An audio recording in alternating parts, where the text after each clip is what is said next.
जय श्री हरि, जय सूर्यदेव। प्यारे भक्तजनों, आप सभी को मेरा सादर प्रणाम। आप सभी का एक बार पुनः स्वागत है एक नए मंत्र के विवरण के साथ। भक्तजनों, आज रविवार का दिन है और रविवार के दिन सूर्यदेव की पूजन करने हेतु ही समर्पित है। आज के दिन विधि पूर्वक सूर्यदेव की पूजन एवं अर्चना करने से जीवन में कभी भी कोई समस्या नहीं आती है और आय और सौभाग्य की वृद्धि होती है। भक्तजनों, जिन साधक को कैरियर और कारोबार में मनचाही सफलता प्राप्त करनी होती है, वह साधक रविवार के दिन श्रद्धा भक्ति के साथ पूजा एवं उपासना करते हैं। आइए भक्तजनों, आज के इस वीडियो में हम सभी सूर्यदेव को प्रसन्न करने हेतु उनके सबसे प्रभावशाली महामंत्र, जिसे सूर्यदेव के गायत्री मंत्र के नाम से जाना जाता है, हम सभी मिलकर 108 बार इस महामंत्र का जाप करते हैं। इस सूर्य गायत्री मंत्र का जाप करने से हमारे जीवन में भी सकारात्मक ऊर्जा का प्रभाव शुरू हो जाएगा और साथ ही साथ भक्तजनों, हमारे जीवन की सभी समस्याओं से निजात सूर्यदेव जरूर दिला देंगे और हमारे जीवन में व्याप्त दुख और संकट सब दूर हो जाएंगे। आइए भक्तजनों, श्री सूर्यदेव को प्रसन्न करने हेतु सूर्य गायत्री मंत्र का जाप शुरू किया जाए। जय जय सूर्यदेव।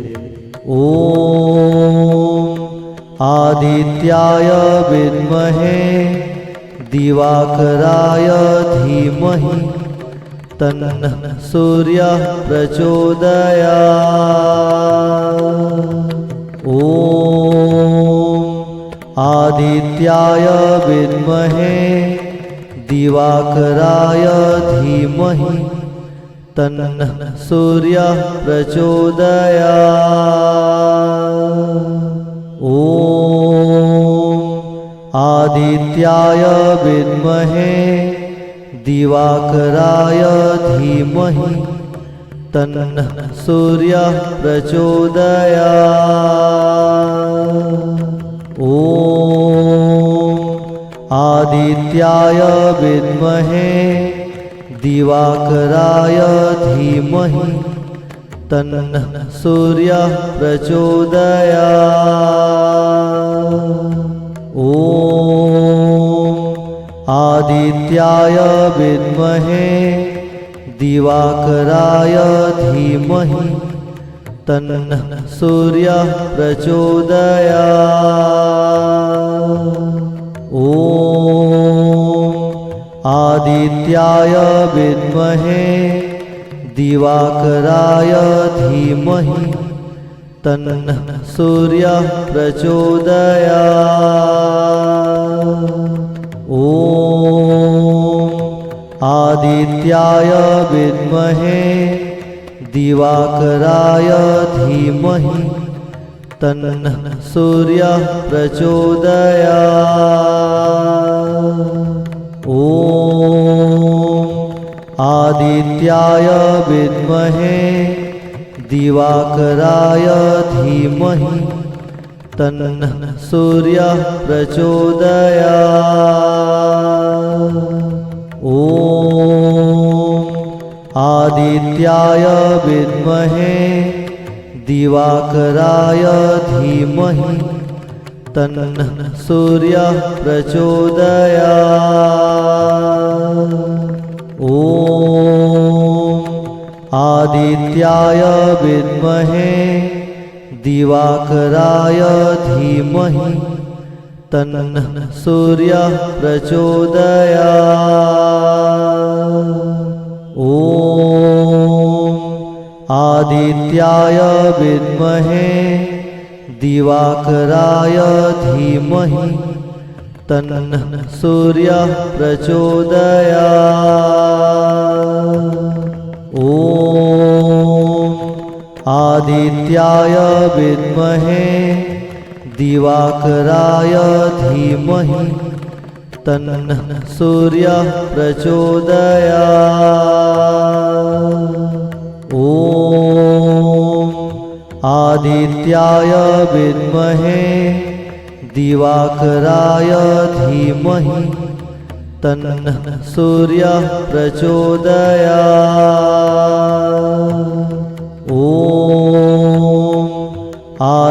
आदित्याय विद्महे दिवाकराय धीमहि तन्नः सूर्यः प्रचोदयात्। ॐ आदित्याय विद्महे दिवाकराय धीमहि तन्नः सूर्यः प्रचोदयात्। ॐ आदित्याय विद्महे दिवाकराय धीमहि तन्नः सूर्यः प्रचोदयात्। ॐ आदित्याय विद्महे दिवाकराय धीमहि तन्नः सूर्यः प्रचोदयात्। ॐ आदित्याय विद्महे दिवाकराय धीमहि तन्नः सूर्यः प्रचोदयात्। ॐ आदित्याय विद्महे दिवाकराय धीमहि तन्नः सूर्यः प्रचोदयात्। ॐ आदित्याय विद्महे दिवाकराय धीमहि तन्नः सूर्यः प्रचोदयात्। ॐ आदित्याय विद्महे दिवाकराय धीमहि तन्नः सूर्यः प्रचोदयात्। ॐ आदित्याय विद्महे दिवाकराय धीमहि तन्नः सूर्यः प्रचोदयात्। ॐ आदित्याय विद्महे दिवाकराय धीमहि तन्नः सूर्यः प्रचोदयात्। ॐ आदित्याय विद्महे दिवाकराय धीमहि तन्नः सूर्यः प्रचोदयात्। ॐ आदित्याय विद्महे दिवाकराय धीमहि तन्नः सूर्यः प्रचोदयात्। ॐ आदित्याय विद्महे दिवाकराय धीमहि तन्नः सूर्यः प्रचोदयात्। ॐ आदित्याय विद्महे दिवाकराय धीमहि तन्नः सूर्यः प्रचोदयात्। ॐ आदित्याय विद्महे दिवाकराय धीमहि तन्नः सूर्यः प्रचोदयात्। ॐ आदित्याय विद्महे दिवाकराय धीमहि तन्नः सूर्यः प्रचोदयात्। ॐ आदित्याय विद्महे दिवाकराय धीमहि तन्नः सूर्यः प्रचोदयात्। ॐ आदित्याय विद्महे दिवाकराय धीमहि तन्नः सूर्यः प्रचोदयात्। ॐ आदित्याय विद्महे दिवाकराय धीमहि तन्नः सूर्यः प्रचोदयात्।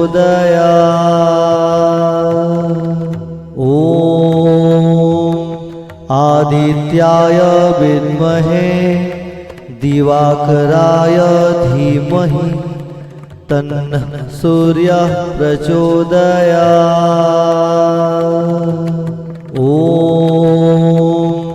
आदित्याय विद्महे दिवाकराय धीमहि तन्नः सूर्यः प्रचोदयात्।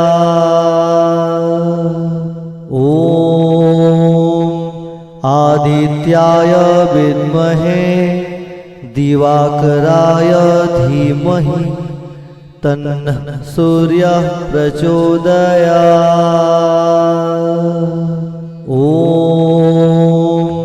आदित्याय विद्महे दिवाकराय धीमहि तन्नः सूर्यः प्रचोदयात्।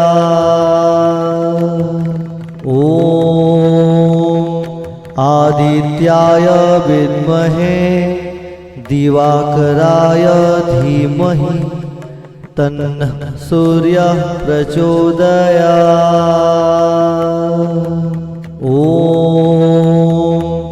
आदित्याय विद्महे दिवाकराय धीमहि तन्नः सूर्यः प्रचोदयात्।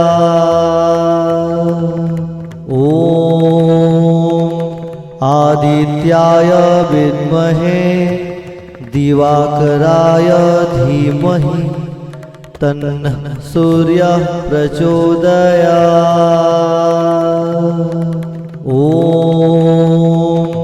आदित्याय विद्महे दिवाकराय धीमहि तन्नः सूर्यः प्रचोदयात्।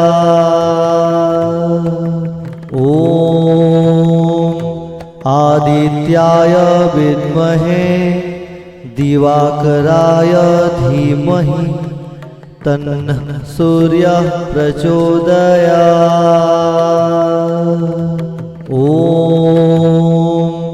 आदित्याय विद्महे दिवाकराय धीमहि तन्नः सूर्यः प्रचोदयात्।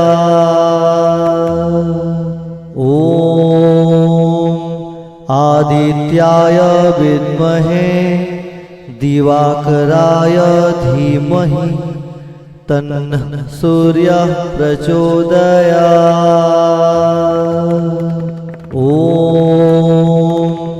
आदित्याय विद्महे दिवाकराय धीमहि तन्नः सूर्यः प्रचोदयात्।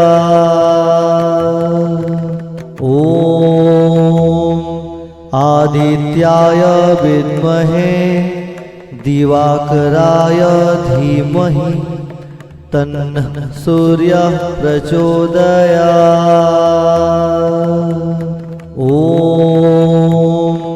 आदित्याय विद्महे दिवाकराय धीमहि तन्नः सूर्यः प्रचोदयात्।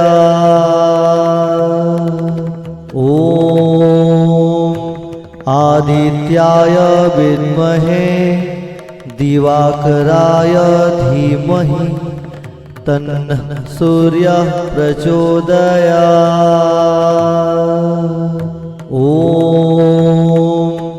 आदित्याय विद्महे दिवाकराय धीमहि तन्नः सूर्यः प्रचोदयात्।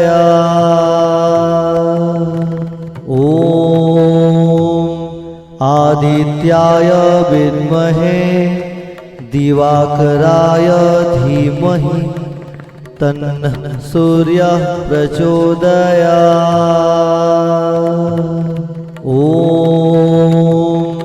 आदित्याय विद्महे दिवाकराय धीमहि तन्नः सूर्यः प्रचोदयात्।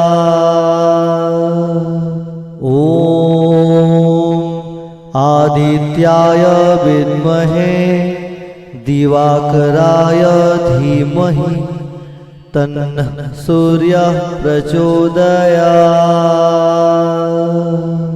ॐ आदित्याय विद्महे दिवाकराय धीमहि तन्नः सूर्यः प्रचोदयात्। ॐ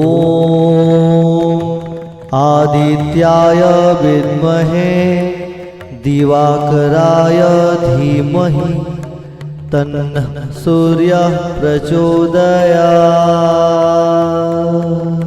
ॐ आदित्याय विद्महे दिवाकराय धीमहि तन्नः सूर्यः प्रचोदयात्। ॐ आदित्याय विद्महे दिवाकराय धीमहि तन्नः सूर्यः प्रचोदयात्। ॐ आदित्याय विद्महे दिवाकराय धीमहि तन्नः सूर्यः प्रचोदयात्। ॐ आदित्याय विद्महे दिवाकराय धीमहि तन्नः सूर्यः प्रचोदयात्।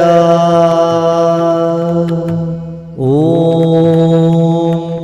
आदित्याय विद्महे दिवाकराय धीमहि तन्नः सूर्यः प्रचोदयात्। ॐ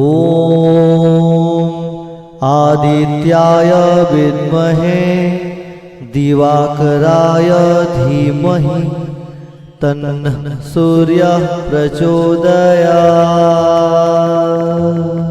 ॐ आदित्याय विद्महे दिवाकराय धीमहि तन्नः सूर्यः प्रचोदयात्। ॐ आदित्याय विद्महे दिवाकराय धीमहि तन्नः सूर्यः प्रचोदयात्। ॐ आदित्याय विद्महे दिवाकराय धीमहि तन्नः सूर्यः प्रचोदयात्। ॐ आदित्याय विद्महे दिवाकराय धीमहि तन्नः सूर्यः प्रचोदयात्। ॐ आदित्याय विद्महे दिवाकराय धीमहि तन्नः सूर्यः प्रचोदयात्। ॐ आदित्याय विद्महे दिवाकराय धीमहि तन्नः सूर्यः प्रचोदयात्। ॐ आदित्याय विद्महे दिवाकराय धीमहि तन्नः सूर्यः प्रचोदयात्। ॐ आदित्याय विद्महे दिवाकराय धीमहि तन्नः सूर्यः प्रचोदयात्। ॐ आदित्याय विद्महे दिवाकराय धीमहि तन्नः सूर्यः प्रचोदयात्। ॐ आदित्याय विद्महे दिवाकराय धीमहि तन्नः सूर्यः प्रचोदयात्। ॐ आदित्याय विद्महे दिवाकराय धीमहि तन्नः सूर्यः प्रचोदयात्। ॐ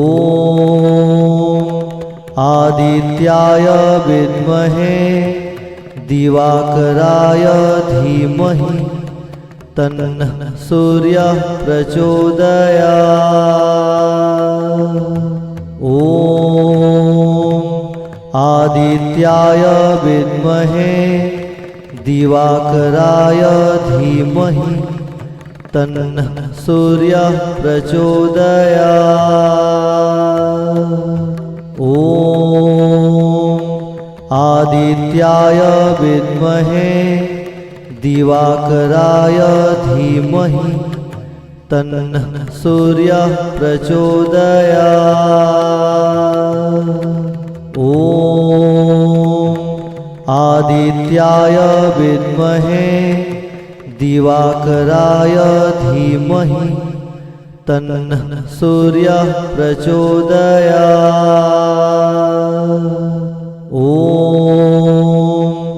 आदित्याय विद्महे दिवाकराय धीमहि तन्नः सूर्यः प्रचोदयात्।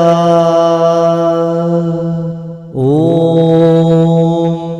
आदित्याय विद्महे दिवाकराय धीमहि तन्नः सूर्यः प्रचोदयात्। ॐ आदित्याय विद्महे दिवाकराय धीमहि तन्नः सूर्यः प्रचोदयात्। ॐ आदित्याय विद्महे दिवाकराय धीमहि तन्नः सूर्यः प्रचोदयात्। ॐ आदित्याय विद्महे दिवाकराय धीमहि तन्नः सूर्यः प्रचोदयात्। ॐ आदित्याय विद्महे दिवाकराय धीमहि तन्नः सूर्यः प्रचोदयात्। ॐ आदित्याय विद्महे दिवाकराय धीमहि तन्नः सूर्यः प्रचोदयात्। ॐ आदित्याय विद्महे दिवाकराय धीमहि तन्नः सूर्यः प्रचोदयात्। ॐ आदित्याय विद्महे दिवाकराय धीमहि तन्नः सूर्यः प्रचोदयात्।